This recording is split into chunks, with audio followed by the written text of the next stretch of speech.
The Israeli army says it's dismissed a deputy commander over the killing of 14 Palestinian medics and a UN worker in Gaza last month, following its own investigation into what happened.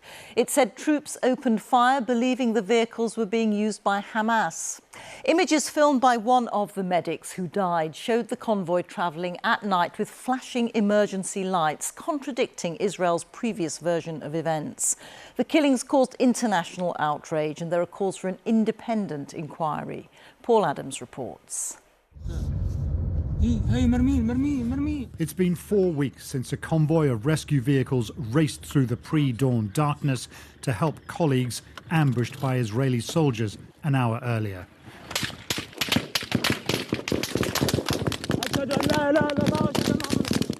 One of the paramedics, Rifat Radwan, heard apologising to his mother and saying his prayers moments before he died.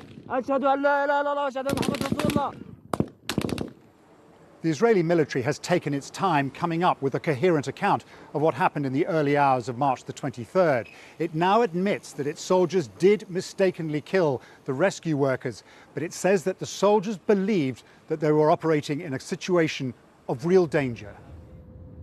The soldiers, we're told, thought they were dealing with Hamas, which has used ambulances as cover in the past. But in the dark, the commander made fatal mistakes. The examination determined that the fire in the first two incidents resulted from an operational misunderstanding by the troops, who believed they faced a tangible threat from enemy forces. The third incident involved a breach of orders. The IDF regrets the harm caused to uninvolved civilians. We're now looking for the bodies.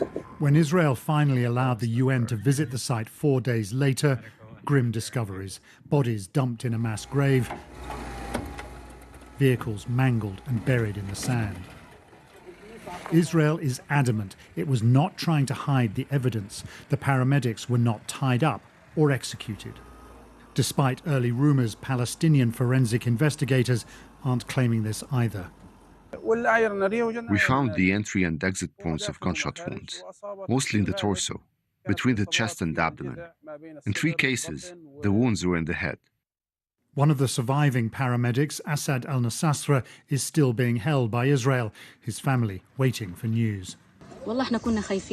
When we heard Assad was detained, we were slightly relieved. But we don't know what prison he was taken to or how he is being treated.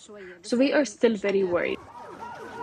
Tonight, a spokeswoman for the Palestine Red Crescent rejected Israel's findings.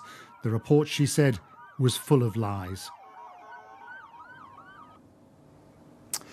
Israel says 6 of the paramedics it killed were also members of Hamas, and it says it plans to name them. And at this afternoon's briefing, officials showed us aerial footage which indicated that several other vehicles, including an ambulance, were not shot at as they passed by in the hour between the first and second ambushes. Proof, the Israelis say, that its troops don't simply open fire on medical vehicles unless they feel threatened.